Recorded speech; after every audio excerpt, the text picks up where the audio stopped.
iglesia cristiana de nuestros tiempos no está tan adoctrinada al ir a ser discípulos, que es el tema del mes. Es algo que nosotros, por alguna razón, se nos ha enseñado, lo sabemos, pero a la hora de llevarlo a la práctica nos ha costado dar como ese paso.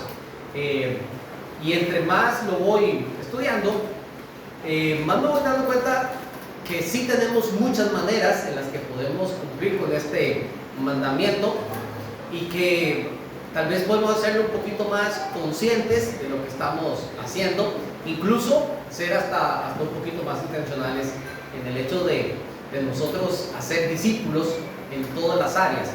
Y creo que si fueron las últimas palabras que el Señor escogió antes de irse para el cielo, es como decir, dentro de todo lo que les enseñé, quiero que esto no se les olvide. Por eso se lo digo así como la última indicación, lo que para mí le da todavía un valor agregado aún mucho mayor. Así que bien, que el tema del mes de abril, que no es casualidad, es ir y hacer discípulos. Y obviamente hay un versículo que resume este mandato y está en Mateo, el capítulo 28, versículo 19, que dice así, lo leemos todos juntos, ahí aparece en pantalla. Por tanto, ir y hacer discípulos a todas las naciones, bautizándoles en el nombre del Padre y del Espíritu Santo. Leemos una vez más. Por tanto, ir y hacer discípulos a todas las naciones, bautizándolos en el nombre del Padre y del Hijo y del Espíritu Santo. Créanme que este versículo es la forma en que Mateo resume las últimas palabras del Señor. Lucas, que era un poquito más detallista, la complementa en lo que nosotros hemos leído en Hechos 1:8. Pero recibiréis poder cuando venga sobre vosotros el Espíritu Santo y me seréis testigos en Jerusalén, Judea, Samaria y hasta el último de la tierra. Y luego dice que el Señor fue llevado en una nube y que el mismo ángel del Señor le dijo que ascendiendo para el cielo, ¿verdad? Así mismo como lo vieron irse, así mismo también volverá. Y esas fueron las últimas palabras del Señor. Así que bueno, resumimos así esto. Hemos recibido un mandamiento directo como iglesia. Preguntó el hermano Eduardo, que tuvo la oportunidad de abrir el tema. ¿A quién se le dio este mandamiento? Preguntaba el miércoles, ¿verdad?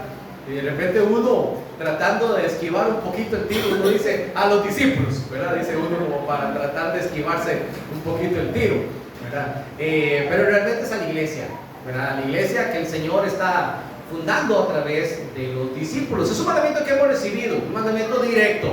Yo no veo forma en que nosotros podamos o postergar o que podamos, como le digo, minimizar o tergiversar un poquito para decir no es necesario que lo hagamos ya. Me explico. Incluso nosotros, cuando pensamos en temas como el bautismo, que hace poquito estuvimos en temas de bautismo, una persona es creyente y comienza en la iglesia y demás, y nosotros podemos alargarle mientras crece un poquito más, podemos alargarle un momento el tiempo de ir a las aguas. Pero en cuanto a ir a ser discípulos, creo que es tan directo el mensaje que no nos da la oportunidad a nosotros de estirar un poquito esto de ninguna manera. Así que tenemos una misión por cumplir y debemos, y esta parte es importante, y debemos prepararnos cada día mejor para obedecer este mandato con diligencia. En este punto es el que nosotros estamos. ¿Por qué? Porque ya sabemos que hemos recibido un mandato, ya sabemos que tenemos una misión, pero estamos en este punto. Debemos prepararnos cada día mejor para obedecer el mandato del Señor con diligencia.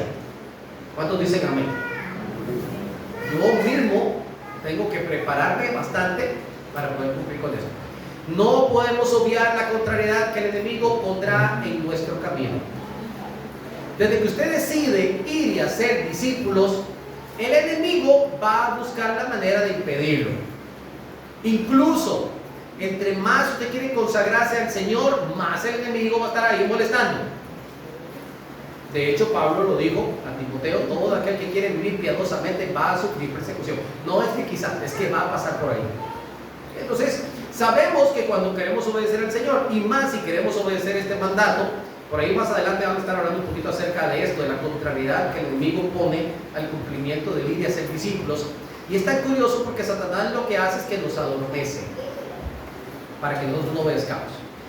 Pero bueno, la idea es que podamos ser efectivos cada día cuando nosotros abracemos de todo corazón esta visión que el Señor ha puesto por delante. Así que, mis amados hermanos, entremos en un tema que nos va a ayudar muchísimo en cuanto a nuestro crecimiento espiritual, en cuanto al enfoque que tenemos como iglesia saludable y en cuanto al crecimiento que necesitamos tener como creyentes y la multiplicación de discípulos. Así que entremos con este tema con ánimo, con un corazón sencillo, un corazón humilde y dispuestos a obedecer. Acompáñenme en oración primero y dígale: Padre bueno, queremos buscar tu presencia. Muy bien, entendemos perfectamente la misión, sabemos exactamente qué es lo que el Señor nos está pidiendo, según Mateo 28, vamos allá. Mateo 28, versículos del 18 al 20. Mateo 28, versículos del 18 al 20. Ahí está la cita, ya aparece.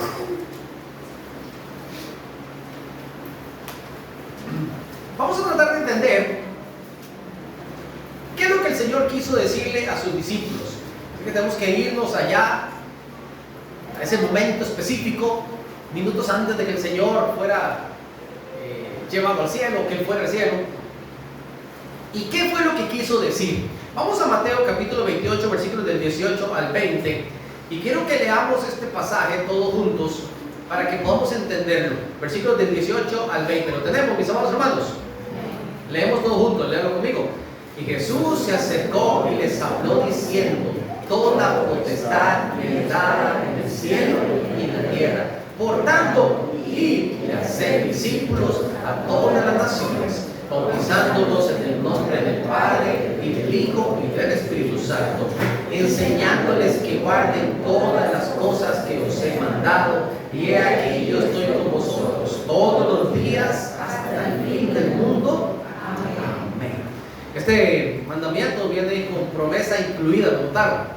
Es una promesa muy bonita. Pero vamos a ir desglosando los versículos. Quédense en esa cita y de repente puede ir subrayando y hacer algunas notas en la palabra, o de repente si tiene una libreta, copia nuevamente el versículo y comienza a desglosarlo de la siguiente manera. Lo primero que tenemos que entender es esto: al Señor Jesucristo se le ha dado toda potestad, toda autoridad, todo gobierno, toda sabiduría, todo dominio es suyo.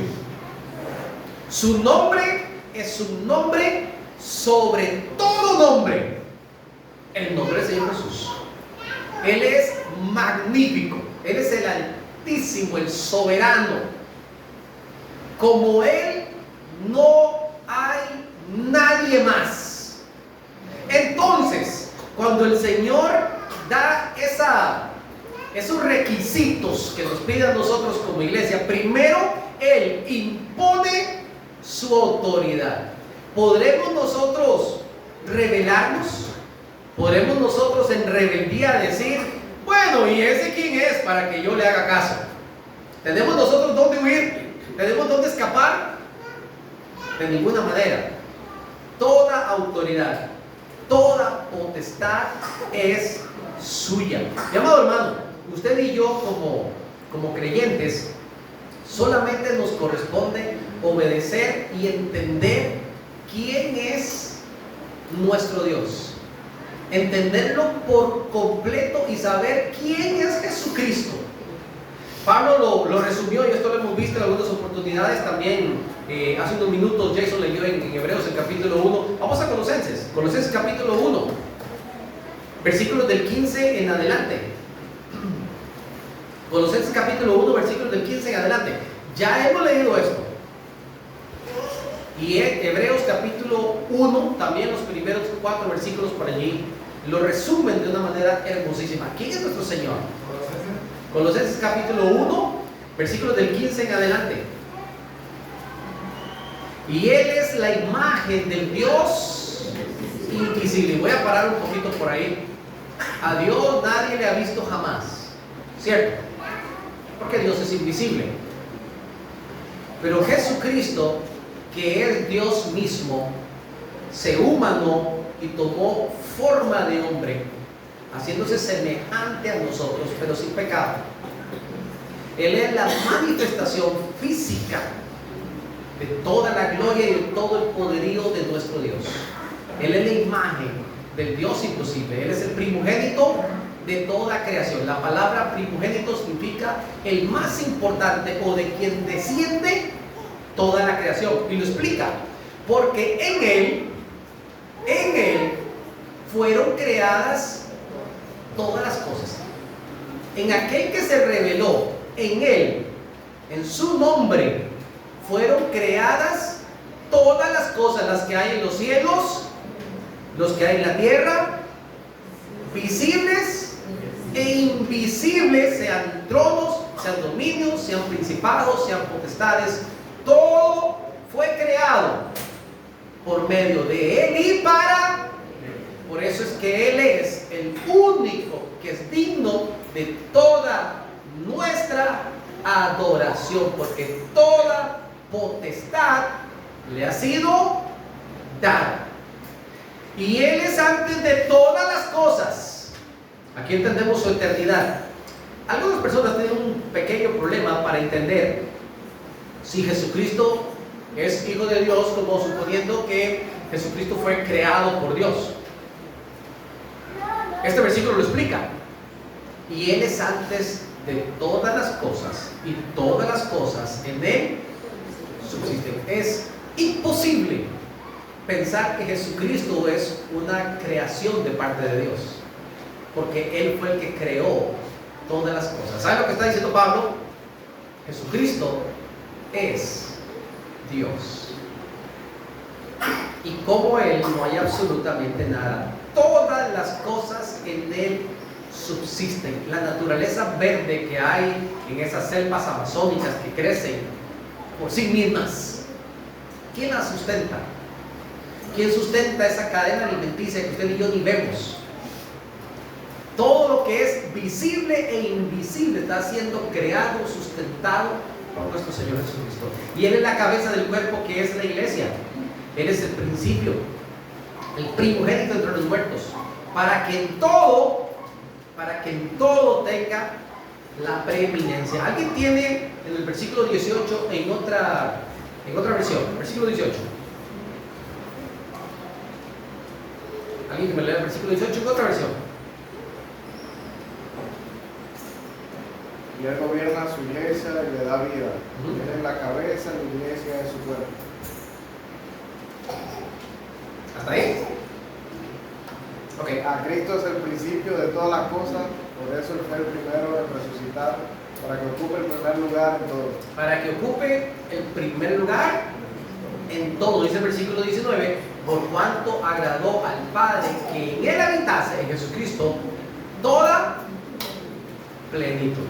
Cuando usted y yo leemos en Mateo capítulo 28, versículos del 18 al 20, que toda potestad me ha sido dada, es porque Jesucristo en sí es la autoridad máxima y suprema de todas las cosas. Él es el gobernante mundial, universal y eterno de todo lo creado. Él es quien gobierna todas las cosas y quien dice cómo se deben de hacer todas las cosas. Toda la creación un día se va a rendir delante de Él, y no es opcional. Toda la creación un día doblará sus rodillas y nuestras lenguas proclamarán que Jesucristo es el Señor, para la gloria de Dios Padre. Así lo dice la palabra.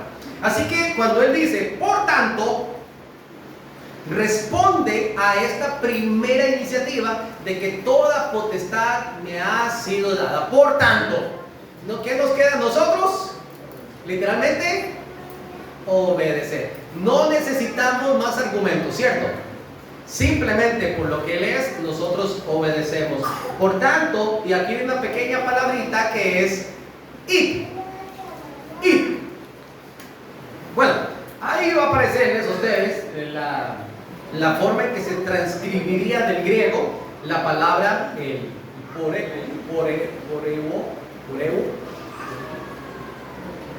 con el acento en la U, ¿verdad?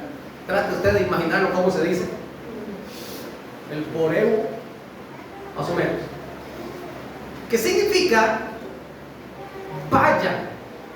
Significa mientras caminan. Significa yendo por su camino. Y todas estas interpretaciones de la palabra id, o definiciones de la palabra id en el idioma original, le dan un verdadero sentido al cumplimiento de la misión nuestra en el ir y hacer discípulos. ¿Qué les está diciendo el Señor a cada uno de ellos? Vamos a Mateo capítulo 28 una vez más. Mateo capítulo 28. Quiero que vean un poquito más arriba. Un poquito más arriba. Ya les voy a decir exactamente en dónde. Cuando habla de la resurrección, a partir del versículo 1 en adelante, el ángel le responde a las mujeres en el versículo 5, en el 6 él dice: no está aquí. ¿Lo encontraron? No está aquí, pues ha resucitado como dijo. Vengan, venid, ven del lugar donde fue puesto el Señor. Versículo 7. ¿Qué dice el versículo 7? E id pronto y decid a sus discípulos que ha resucitado de los muertos, y aquí va delante de vosotros a Galilea, allí le veréis, he aquí os lo he dicho. Entonces ellas, saliendo del sepulcro con temor y gran gozo, fueron corriendo a dar las nuevas a sus discípulos. Y mientras iban a dar las nuevas a los discípulos, esta frase es el cumplimiento del mandamiento que les dio el ángel. Mientras iban ellas a dar las nuevas, mientras camino hacia, yo voy haciendo algo. Esa es la idea del ir. Es decir, cuando nosotros en Mateo 28 encontramos la palabra ir, significa que el propósito, parte del propósito fundamental de la vida del cristiano es hacer discípulos. ¿Y cuándo hago discípulos? ¿Cuándo tengo que hacer discípulos? Cada día mientras voy de camino ¿a dónde?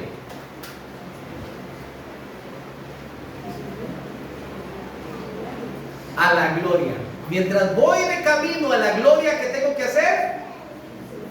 Ir haciendo discípulos. Se convierte en un propósito de vida. Mi amado hermano, todo lo que nosotros hacemos deberíamos de hacerlo conscientemente con el objetivo de ir formando discípulos. ¿Cómo lo hacemos? Bueno, mientras usted estudia, los que están todavía en el colegio, en la universidad, mientras usted estudia, ¿puede ir haciendo discípulos? Debe de ir haciendo discípulos. Mientras usted trabaja, ¿puede hacer discípulos? Debe ir haciendo discípulos. ¿Qué otros procesos hacemos nosotros en la vida mientras vamos a su gloria? ¿Qué otros procesos? ¿Incluye mientras yo me caso y tengo hijos? Sí, resulta que sí, porque yo tengo al lado un cónyuge que debo de hacer un discípulo de Cristo, ¿cierto? Y cuando tenemos hijos, ¿qué deben de ser nuestros hijos? Deben de ser discípulos de Cristo. ¿Y quién tiene que hacer los discípulos de Cristo? Yo, porque yo soy mamá. Y la mamá, porque es la mamá. Mientras vamos yendo a la gloria, nosotros tenemos que hacer discípulos como un objetivo de vida. Le pregunto a los muchachos, aquí hay muchos muchachos que nos gusta el deporte. Mientras practicamos deporte, podemos hacer discípulos. Debemos. ¿Cómo se hace eso, hermano Jairo? testimonio, carácter, vocabulario, reacciones. Todo debe de manifestar que yo soy un discípulo de Cristo y que me muestro como un discípulo de Cristo. Con mi ejemplo, cada día yo voy haciendo discípulos. ¿Saben que me dediqué un poquito en cuanto a esto? Yo le he dicho a mis hijas en algunas oportunidades que a mí me hubiera gustado tener al menos la mitad de la formación que ellas han tenido. Este video lo ve mi mamá, es un problema, pero me hubiera gustado tener al menos la mitad de las oportunidades y formación que ellas han tenido. Yo nunca tuve una figura paterna prácticamente. Yo hubiera deseado tener una figura paterna. Para mí el Día del Padre todavía no tiene sentido que me celebren el Día del Padre. Yo siento como si fuera el día de mi cumpleaños, por ejemplo, algo así, no siento que sea algo como... porque nunca tuve papá. Entonces, hubiese deseado tener eso. Entonces, como resultado de la formación que mis hijas están recibiendo, siendo discipuladas para Cristo, deberíamos tener en ellas un reflejo mucho superior de lo que nosotros somos hoy en día. Nuestros hijos, si usted está discipulando a sus hijos, nuestros hijos deben de ser mucho mejores de lo que nosotros somos. Ya les puse un peso encima a todos, ¿verdad? Incluyendo nuestros propios hijos. Porque ellos están recibiendo un discipulado. Cada ejemplo, cada palabra, cada acción que nosotros hacemos debe de convertirse de manera intencional en un discipulado. Ahora, ¿qué quiso decir el Señor con hacer discípulos? Aquí viene ir y hacer discípulos. Aquí viene otra palabrita que es importante que nosotros lo veamos para tratar de entender la palabra que escucharon los viejos apóstoles. Básicamente es una manera transitoria o progresiva de hacer discípulos. Me encantó una de las interpretaciones que utilizó Strong, que es uno de los más grandes eruditos a la hora de hacer sus diccionarios de griego y de hebreo. Y él utiliza esta frase: matricular como erudito, como discípulo o como doctor. Eso es más o menos lo que el Señor Jesucristo le dijo. Cada uno de los 11 que estaban ese día ahí, que el Señor fue arrebatado, Él también les dijo: es que yo los matriculé a ustedes en mi escuela de discípulos, y hoy en día ustedes han ido transitoriamente siendo mis discípulos, y ya ustedes son doctos. Y la idea es que nosotros tengamos la capacidad de traspasar todo lo que yo sé, todo lo que he aprendido, que yo pueda estarlo traspasando. ¿A quiénes? Compañeros, amigos, vecinos, hermanos, en fin, a todas las personas que nos rodean. Ir y hacer discípulos. El mateteo. Pareciera que el nombre Mateo tiene alguna afinidad con esto, parece. Ahora, ¿a dónde usted y yo tenemos que hacer discípulos? ¿A dónde tenemos que hacer discípulos? El campo de trabajo es bastante amplio. A todas las naciones. Ahora, vamos a Hechos 1:8 para que entendamos un poquito esto. Hechos, el capítulo 1, versículo 8. Están los discípulos muy interesados en saber cuándo el Señor iba a hacer la restauración del reino de Israel. ¿Cuándo será la restauración de los tiempos? Y el Señor le responde en el versículo 7 que no se preocupen por cuándo Él va a restaurar el reino. ¿Por qué si tienen que preocuparse? Por ir y hacer discípulos. Eso es lo que ustedes tienen que preocuparse y enfocarse. Pero recibiréis poder cuando haya venido sobre vosotros el Espíritu Santo, y me seréis testigos en, ¿qué quiso decir el Señor? en todas las naciones, en Jerusalén, en toda Judea, Samaria, y hasta el último de la tierra. En buen panameño sería como decir en Maraca, en Chiriquí, en las comarcas. Lo de eso de Samaria calza muy bien con las comarcas. Y hasta lo último de la tierra. De hecho, Mateo 24, no tienen que buscarlo, pero Mateo 24, si no me equivoco, el versículo 13 dice que este mensaje será anunciado a todas las naciones y entonces vendrá el fin. La iglesia, mientras avanzamos cada día, vamos llevando el evangelio a todas las naciones. Hay cosas que a uno le duelen al conocer un poquito en cuanto a la historia eclesiástica, porque por ejemplo la iglesia originaria que a nosotros nos envió misioneros de Europa, en su gran mayoría ha desaparecido. O sea, el cristianismo, por ejemplo, en un país como Alemania es prácticamente ya insignificante. E incluso, por más loco que esté Donald Trump, ¿verdad? Vamos a ver si no me bloquea el video, ¿verdad? Por más loquito que esté Donald Trump, es de los pocos que ha impulsado algo que tiene que ver con volver a la palabra y con salir de ciertas líneas de pensamientos y de filosofías que van dirigidas hacia homosexualismo, que son contrarias a la familia, y otras que tienen que ver con la negación del poder de las escrituras. Esas cosas, Estados Unidos ha perdido muchísimo auge del evangelio cuando fue un país que su religión oficial era el cristianismo. Ya ha perdido un poquito de eso. Entonces, este proceso de ir y hacer discípulos a todas las naciones, en algún momento de la historia se ha venido cortando y hemos tratado de alcanzar otras latitudes, pero de donde nace el evangelio prácticamente que ha desaparecido y está siendo nuevamente reevangelizado. Eso es algo sumamente curioso. Nosotros hoy que tenemos el evangelio debemos de preservarlo y debemos de llevarlo. Entonces, la palabra de todas las naciones, ya les puse todas las naciones, ¿sí? Es la palabra etnias. La palabra etnias. Específicamente a los paganos. Esa es la palabra etnias, que tiene que ver específicamente con los paganos. ¿Por qué el Señor le dijo a los discípulos que tenía que ser algo más específico con los paganos?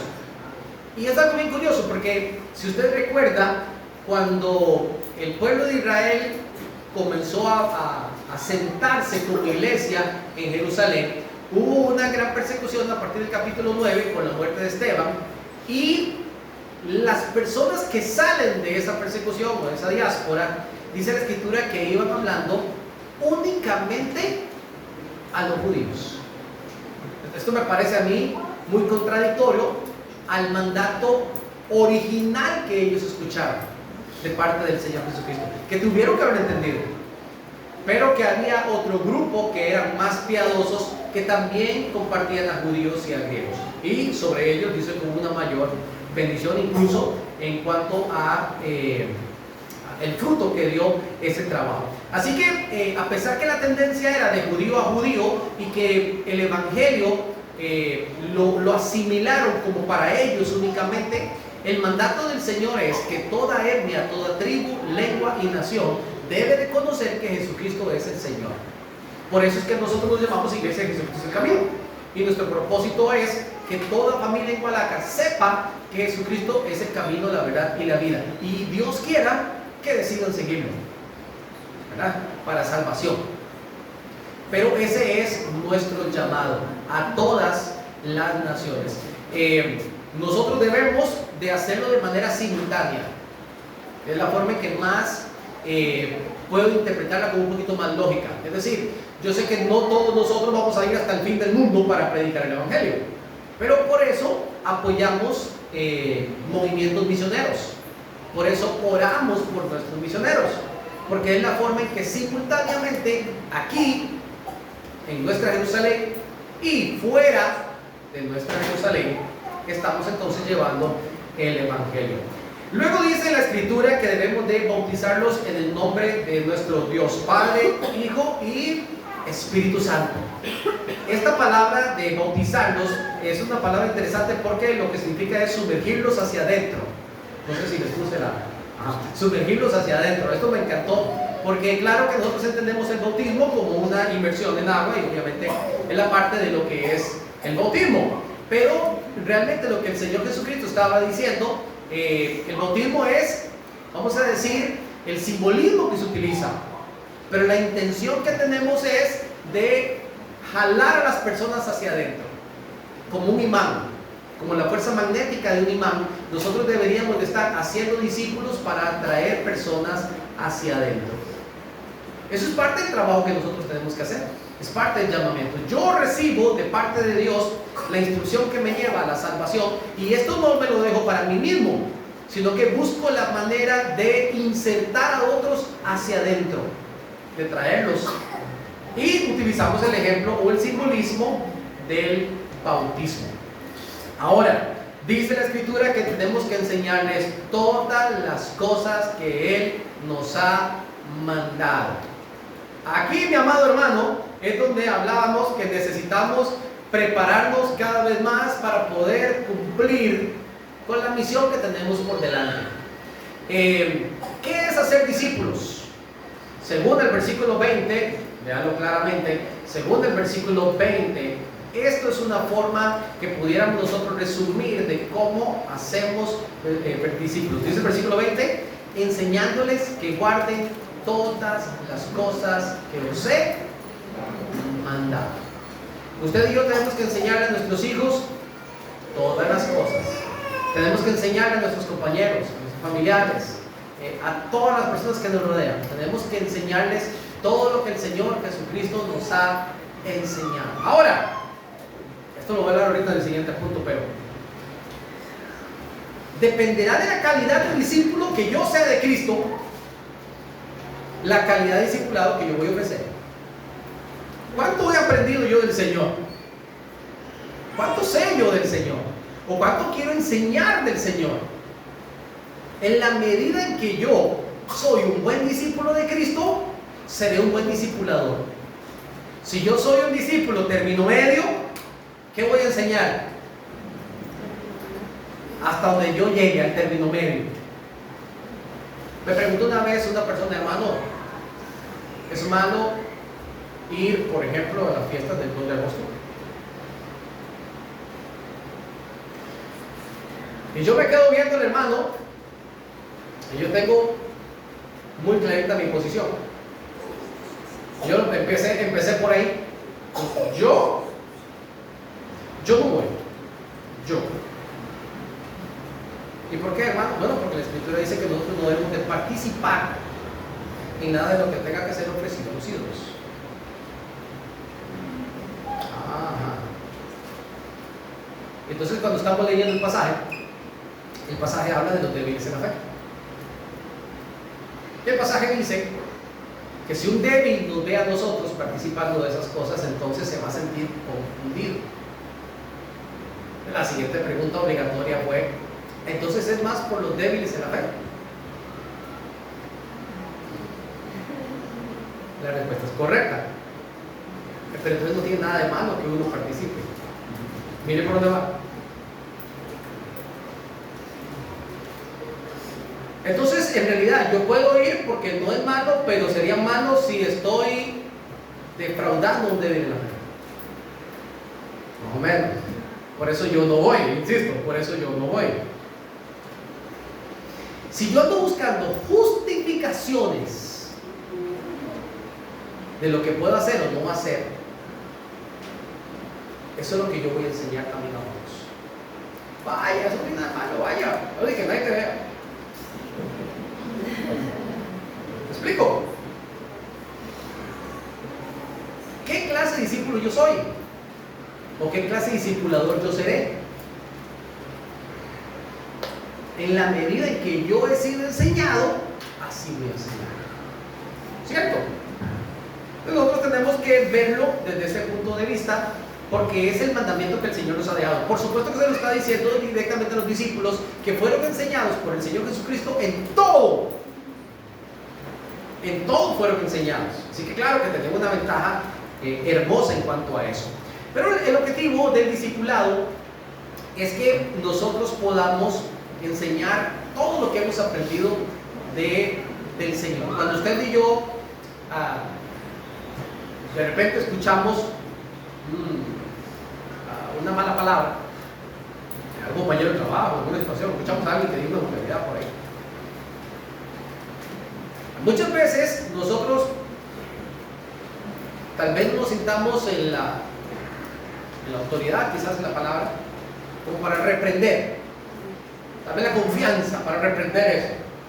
Reprender no me refiero a que usted reprenda al diablo o algo así, me refiero a que básicamente usted diga, oh compañero, ese es un vocabulario. ¿Me explico?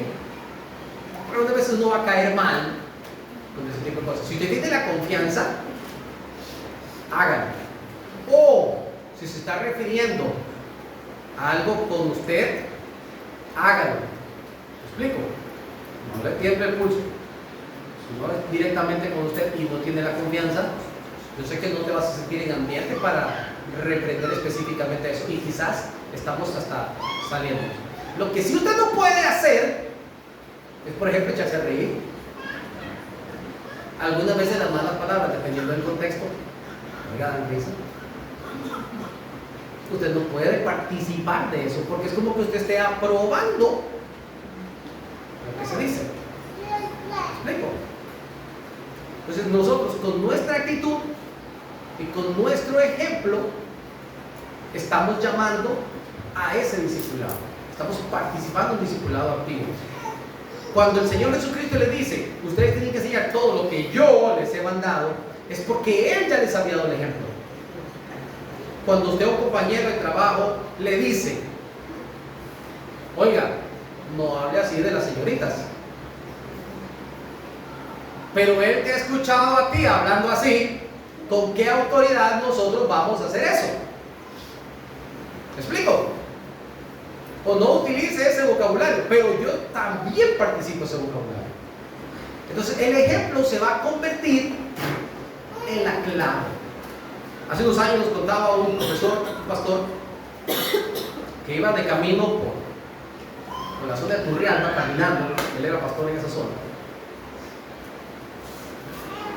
y que adelante vio un hermano de la iglesia. Venía caminando, cruzando la calle, se vio un hermano de la iglesia, pero los dos iban en la misma dirección. Así que él decidió como apurarse para saludar al hermano. A veces los cristianos hacemos lo contrario, nos apuramos para que no nos alcance el hermano, ¿verdad? Pero él sí quería alcanzar al hermano de Cristo, porque él sí quería que lo saludara al pastor. Entonces él como pastor se apura para saludar al hermano, y cuando ya está cerca, quizás una distancia como estoy acá de rival, viene una joven de allá para acá, quizás bastante dotada en belleza y diferentes manifestaciones, ¿verdad? Y con atuendos un tanto llamativos. Vamos a dejarlo ahí, ¿me entendieron, verdad? Yo creo que sí me entendieron, ¿verdad? Bueno. Entonces el hermano en Cristo que venía un poquito adelante, que no sabía que su pastor venía atrás, se sintió un tanto motivado para exaltarle las virtudes a la fémina. Y cuando ya tenía cerca a la chica, se voltea y le pasa diciendo que va a pasar. Cuando ya se termine de voltear, a quien se topa el pastor que la grande que escuchó para la conversación. Yo todavía con todo el escándalo y dice, varón, bendiciones, ¿cómo has estado, hermanito?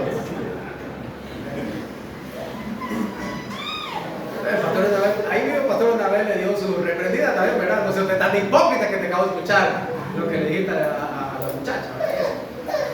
Entonces, nosotros de alguna manera, como cristianos, debemos de estar muy enfocados en cuál es nuestra misión, porque si no entendemos nuestra misión, vamos a estar viendo como que hay pequeñas cosas que no son tan importantes. Y resulta que Jesucristo les dice, como yo les he mandado, es decir, como yo lo he hecho. ¿Se acuerdan cuando terminó de lavar los pies a los discípulos? Ustedes vieron lo que yo hice, dice el Señor, ahora háganlo también ustedes. Y no me refiero a andarle cepillando las uñas a nadie. Me refiero específicamente a humildad, a sumisión y a servicio de corazón hacia los demás. Todas las cosas que les he mandado. Y viene lo de la promesa, una promesa hermosa. Yo estoy con vosotros todos los días, hasta el fin del mundo. ¿Se ha sentido usted solo o sola en algún momento en su vida?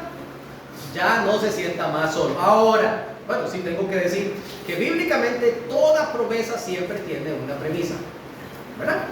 Entonces, ¿cuál sería la premisa para que esta promesa sea efectiva en mi vida? Todas las cosas que Él me ha mandado, el obedecer de ir y hacer discípulos, en fin, todo lo que el contexto encierra me da una promesa. ¿Por qué, mi amado hermano? Porque cuando usted decide ir y hacer discípulos y obedecer todo lo que el Señor ha mandado, cuando usted lo decide, va a venir sobre su vida persecución, va a venir sobre su vida algún tipo de angustia o de opresión, tanto espiritual como económica y de otras situaciones más, van a venir a nuestra vida, es lo normal. Pero tenemos que recordar que el Señor estará con nosotros. Esta frase, he aquí yo estoy con vosotros todos los días hasta el fin del mundo, es más o menos la frase que escuchó Moisés allá en Éxodo 33, ¿recuerdan? Cuando el Señor le dijo, mi presencia irá contigo. Es una frase muy bonita, esa expresión a mí me pone la piel chinita cada vez que la pienso, porque se manifestó en esa nube, en esa columna, donde cada vez que el Señor avanzaba, el pueblo también avanzaba y sentían su calor, sentían su protección del sol y demás. Ahí va el Señor caminando paso a paso con ellos. Cuando usted y yo decidimos ir y hacer discípulos, y mientras caminamos haciendo discípulos en cada área de nuestra vida, sépalo, el Señor camina contigo. El Señor está cerca de ti. El Señor te acompaña en cada paso que tú y yo damos. Y quiero cerrar con esto.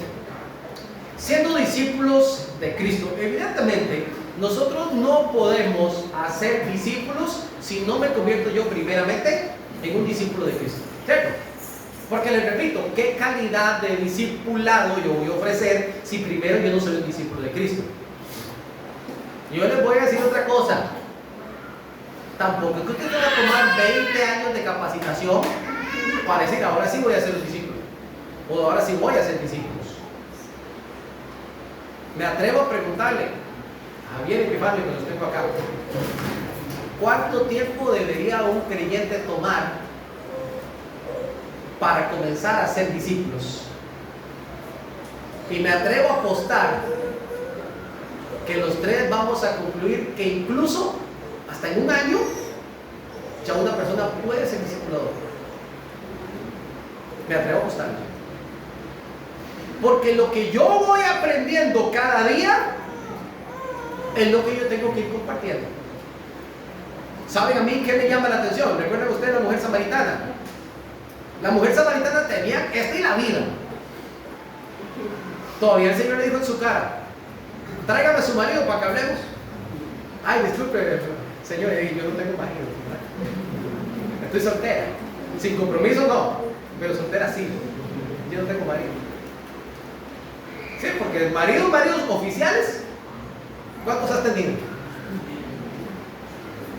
Y ahorita vive juntada. ¿Me explico? Con esta y la vida rara que lleva esa mujer. Porque sin nuestro tiempo, que nosotros vivimos en un tiempo donde ya todo eso es normal, imagínense los tiempos bíblicos, cómo verían esa pobre señora. Y con esto les voy a decir una cosa, hay que ver las cosas como las ve Jesús. Y es difícil para nosotros como humanos. Pero a lo que voy es, una vez que el Señor le ha revelado que Él es el Cristo, ¿qué hace esa señora? Y una vez salió huyendo para Samaria y comenzó a decirle a todos, oigan, vamos, que creo que encontré al Mesías. Vamos, síganme, yo lo llevo. Me explico, porque en realidad Lo único que ella sabía era que Jesucristo es Dios, que era la manifestación, y eso fue suficiente para que ella tuviera argumentos como para querer hacer discípulos. Lo poco que yo sé, eso es lo que yo comparto. Lo demás uno tiene que pasar diciendo a cada rato, déjeme preguntar. Eso es normal, cada rato uno, a veces usted le manda a muchachos, usted no sabe ni qué decir y qué hace uno.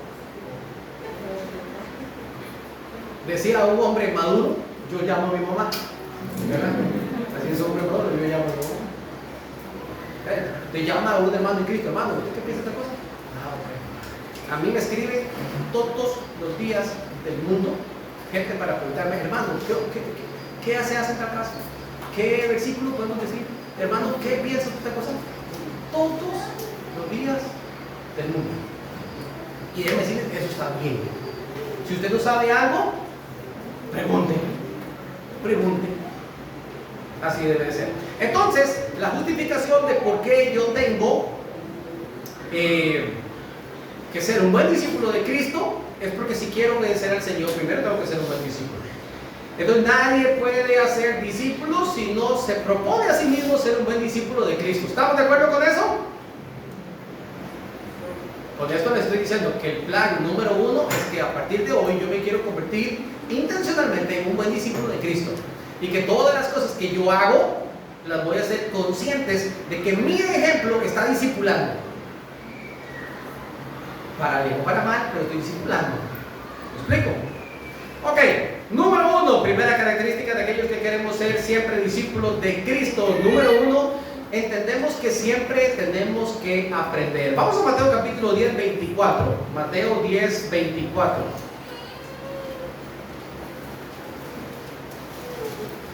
Me dicen amén cuando lo tienen.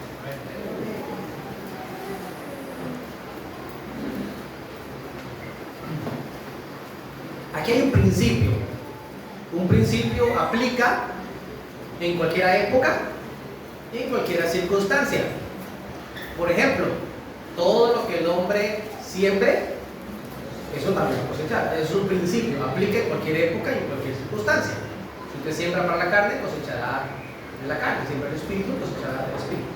Aquí hay un principio del versículo 24 y dice: el discípulo no es más que su maestro, ni el siervo más que su Señor. Obviamente esto se refiere a los discípulos de Cristo. Es decir, usted y yo somos discípulos de Cristo, ¿no? Jamás seremos más que nuestro Maestro, el Señor Jesucristo.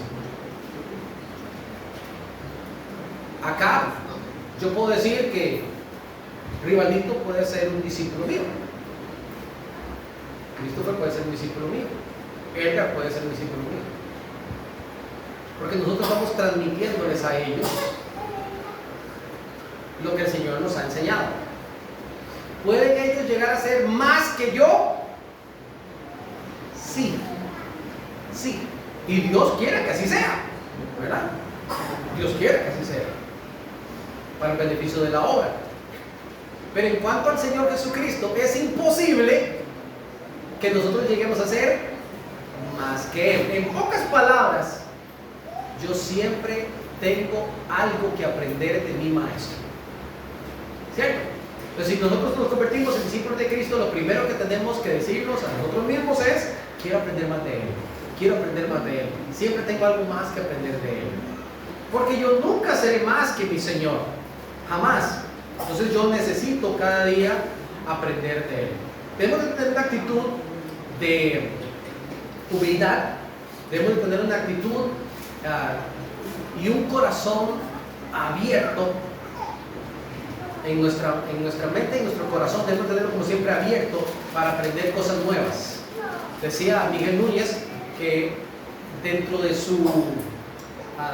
las cosas que él pudiera aconsejarle a los pastores, en una charla que daba pastoral, es que nunca cierren el libro, dando a entender como que un capítulo del que yo creo ya tener un conocimiento total, no lo cierres. Dios puede enseñarte muchas cosas más. Porque hay que tener este corazón abierto en no pensar y no pretender que ya nosotros lo sabemos todo. De hecho, en nuestro ministerio, y justamente aquí en Hualaca, por la forma y los métodos de enseñanza que nosotros hemos utilizado, yo mismo he roto un montón de ideas que yo tenía en mi cabeza que me habían enseñado. Pero en el estudio de la palabra comienzas a romper ciertos esquemas, porque comienzas a darte cuenta que las cosas no son necesariamente como las has aprendido, sino como la palabra del Señor me lo pide. Y de alguna forma entonces comenzamos a hacer esa transformación. El creyente que es un verdadero discípulo de Cristo siempre tiene un corazón sensible para escuchar la voz de Dios y para aprender algo nuevo. Y refrescar aquellas cosas que nosotros, por supuesto, que ya sabemos. Número 2. Un verdadero discípulo de nuestro Señor Jesucristo siempre deja clara la verdadera marca de un discípulo. Es decir, donde usted vaya, en lo que usted haga, siempre va a dejar el sello, la huella o la marca de un verdadero discípulo de Cristo. ¿Y cuál es la marca del discípulo de Cristo? No me salgan con el 666, ¿verdad? ¿Cuál es el verdadero sello del discípulo de Cristo? Vamos a Juan capítulo 13, versículo 35. Ay, hermanos, ¿y cómo cuesta? ¿Cómo cuesta? Hay gente que no es muy amable. Amable me refiero a que es fácil de amar. Gente que es difícil de amar. Pero el verdadero discípulo de Cristo, donde esté y donde ande, siempre deja esa marca. Léalo conmigo, versículo 35. En esto conocerán todos que sois mis discípulos, si tuviereis amor los unos con los otros. Esa es nuestra huella personal. Yo sé que a veces es difícil. Yo sé que usted va a tener compañeritos de trabajo, compañeritos de estudio, profesorcitos, usted va a tener jefecitos, ¿verdad? Y gente que es difícil de amar. Yo sé que sí. Pero nosotros tenemos que amar. En eso conocerán las personas que nosotros somos verdaderos discípulos de Cristo. Si usted trata a todos por igual, con respeto, con amor, con sinceridad, obviamente usted va a tener siempre su gente con la que tiene más afinidad, y eso es normal, pero no por eso vamos a ser despectivos con otros. ¿Me explico? Donde nosotros estemos y lo que nosotros hagamos, siempre debemos dejar muy claro que nuestro sello personal como discípulos de Cristo es el amor. Y termino con este último principio. Y este último principio es decía mi abuela, donde la mula botó a Genaro. Este es el más duro. ¿Quién quiere ser un verdadero discípulo de Cristo? Hay que leer Lucas 14, 26 y 27 primero. Lucas capítulo 14, versículos 26 y 27.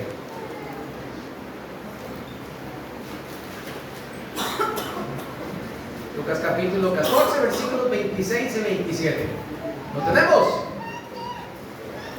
Dice la palabra: si alguno viene a mí y no aborrece a su padre, su madre, su mujer, e hijos, y hermanos, y hermanas, y aún también en su propia vida, no puede, notar la palabra, no puede, no es si quiere o que también, no puede ser mi discípulo. Y el que no lleva su cruz y viene en pos de mí, está descalificado. No puede ser mi discípulo. Ok. Lo primero que voy a decir es, estamos hablando de estándar de Jesucristo, ¿verdad? Este pasaje habla del estándar Jesus, ¿verdad? El nivel máximo. Y es el estándar al que usted y yo tenemos que llegar. Estamos en un proceso. Recuerden que la palabra era transitoriamente. Estamos en un proceso de ser buenos discípulos de Cristo, discípulos que el Señor espera. Hay dos características que yo veo primero acá. La palabra aborrece a su padre, a su madre, a su mujer. Bueno, yo he visto que los hermanos normalmente se aborrecen fácilmente, ¿verdad? En la casa los hermanos siempre pasan peleando entre ellos y demás, ¿verdad? No se refiere a eso, no se agarren de ahí, ¿verdad? Ah, Dios mío, está facilito, yo aborrezco a mis hermanos. No. No se refiere a eso. O si la señora está peleada con el señor, ¿verdad? O al revés, en la casa. No se refiere a eso. El aborrecer tiene que ver con el hecho de esta persona no es más que mi Señor, no es más que mi Dios. Él o ella no está primero, no está antes. Si yo tuviera que decidir por uno u otro, yo voy a amar a Cristo y a aborrecer a toda la lista que aparece acá. Y la palabra aborrecer tiene que ver netamente con preferencia. De hecho, recuerden ustedes la frase literal que utilizó el Señor Jesucristo cuando dijo que no se pueden seguir a dos señores. O se amará a uno y se aborrecerá. No se puede amar a Dios y a las riquezas. Entonces, el hecho de amar y aborrecer no es lo que nosotros interpretaríamos en español como aborrecer, porque aborrecer es un término muy fuerte, ¿me explico? Y de hecho, si la marca personal del cristiano es el amor, entonces ¿cómo nos va a pedir el Señor que aborrezcamos? O sea, simplemente hay que tomarle un poquito de lógica. ¿Qué está pidiéndome el Señor? Que Él sea el primero en mi vida. Si usted quiere ser un discípulo bueno del Señor, Él debe ser el primero en su vida. Todo lo demás puede esperar. Todo lo demás puede esperar. Mi amado hermano, vamos a suponer que un domingo en la mañana lo llame a usted algún familiar que vive relativamente cerca y le dice que quiere visitarlo un domingo en la mañana. Es esa tía, ese primo que usted los quiere mucho y demás, casi nunca te visita. Y como solamente tiene libre ese día, quiere ir a visitarte un domingo en la mañana. Vamos a suponer que me agarró por sorpresa y bueno, los atendí hoy. Pasa 15 días y resulta que el mismo tío, primo, familia, oye, quiero ir a tu casa. ¿A qué hora llega el domingo? Usted ya ahí tiene que comenzar a ver. Mire, yo los domingos en la mañana voy a la iglesia. Véngase y véngase con una ropita bien bonita, porque usted va a ir conmigo a la iglesia, yo. Ay, mija, mejor llego para el almuerzo, pero está bien. Te espero en el almuerzo. Pero si yo, ay hermano, ¿y cómo yo voy a decir a mi familia que no? Si es mi familia, que... primero el Señor y después lo demás. Y yo les voy a decir una cosa. Quien nos dio nuestra familia, ¿quién fue? Y el que nos la puede quitar, ¿quién es? Cuidado cuando ponemos a nuestros hijos ante primero. Cuidado cuando ponemos nuestros nietos. Yo todavía no tengo nietos, así que el Señor me ayude cuando llegue ese día. Tampoco tengo yernos. Ay de mis yernos.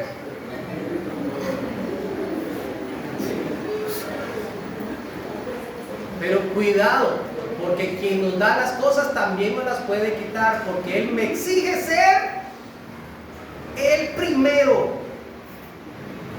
Y mucho más si usted va a decir que para usted su carro es lo más importante, que para usted su casa es lo más importante. Ay hermano, es que yo no puedo venir porque tengo tantas cosas que hacer el domingo de la mañana en mi casa. Qué curioso, todos los que aquí estamos tenemos exactamente las mismas cosas por hacer, ¿cierto o no? Pero ¿qué decidimos? Poner al Señor en primer lugar. Usted no puede poner ni su familia, aquí lo dice clarito, usted no puede poner ni su carrera, ni su trabajo, ni sus gustos por delante del Señor. Si usted tiene negocios, si usted tiene cosas por hacer, primero es el Señor. Esto involucra incluso mi tiempo, involucra mis recursos económicos, incluyendo, por ejemplo, mi diezmo. ¿De quién es mi diezmo? Es del Señor. Si usted se roba el diezmo, usted le está diciendo al Señor que para usted es más importante ese 10% que Él. Y les recuerdo una cosa, Él es el dador de todo. Lo leímos en Colosenses 1. Él es el sustentador de todas las cosas. Y varias cosas más. Dice el versículo 27, y el que no lleva su cruz y viene en pos de mí, no puede. ¿A qué se referirá la palabra con llevar la cruz? Mis amados hermanos, el llevar la cruz, ellos lo entendían perfectamente más que nosotros. ¿Por qué? Porque el castigo de los romanos era que desde la ciudad le ponían la cruz al hombro al malhechor y tenía que caminar por toda la ciudad para que todo el mundo lo viera, salir por las puertas de la ciudad hasta subir al monte donde iban a ser crucificados, normalmente el monte de la Calavera. Usted cargaba su cruz y esta cruz significaba lo que yo soy, lo que yo he hecho, ahora estoy pagando por eso. Su vida y todo lo que en ella hay, incluyendo decisiones del pasado y lo que sea, cárguelo y vamos para adelante. ¿De qué me sirve estarme quejando? ¿De qué me sirve a mí estar sufriendo? No, yo en el nombre del Señor, yo tomo esta cruz y yo camino cada día. Y voy para adelante, y voy para el frente, y voy mirando al Señor, y me gozo del Señor por esa cruz que llevo cada día. Y que el Señor me ayude cada día, ¿cierto o no? Y déjenme decir una cosa, todos llevamos una crucecita en el hombro, todos. Aquí ninguno va a decir, no, yo llevo un llaverito nada más de cruz. Entre más años pasan, más pesa. Así que debemos de enfocarnos en esto. Miren cómo termina el versículo 33, capítulo 14, versículo 33. Así pues, cualquiera de vosotros que no renuncia a todo lo que posee, no puede ser mi discípulo. Mis amados hermanos, vamos a enfocarnos en esto este mes, ¿sí? Vamos a meterle de corazón al hecho de ser y hacer discípulos. Y mientras vamos cada día en esta ruta, mientras vamos cada día en este accionar, mientras vamos cada día en busca de la gloria eterna, vamos haciendo discípulos, ¿les parece? Vamos siendo y haciendo discípulos. Y que el Señor nos ayude como iglesia para alcanzar estos propósitos. Acompáñame en oración y dígale: Padre, quiero darte gracias, mi Dios, por tu palabra.